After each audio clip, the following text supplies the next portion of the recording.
This is the Lone Crater YouTube. We hope this video helps. You'll begin by opening the BPI app and moving directly into security settings. Do this now. Once done, authenticate with your app PIN or biometrics so you can reach Face ID options.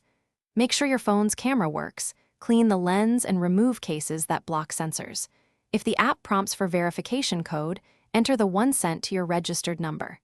These steps let the app trust your device and enable the in-app Face ID setup flow.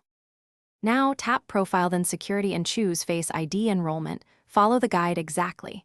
Position your face in the oval, move slowly for the full scan, and rotate your head as prompted so the system captures different angles. This step trains the biometric template, which is why steady movement and consistent expressions matter. Make sure the environment is well lit. Diffuse light works best, because poor lighting can reduce accuracy. Once the first scan completes, the app will usually request a second pass to confirm data integrity and reliability.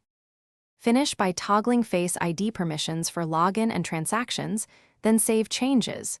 You're almost done. Test immediately. Log out and sign back in using Face ID to confirm it unlocks the app and allows approved actions. If the app rejects your face, don't panic. Reopen security, delete the failed enrollment, and repeat the scan with consistent lighting and no obstructions. One key troubleshooting tip: reboot your phone before re-enrolling. This clears temporary camera or sensor glitches that often cause failures. Thanks for watching. Consider subscribing if we helped you.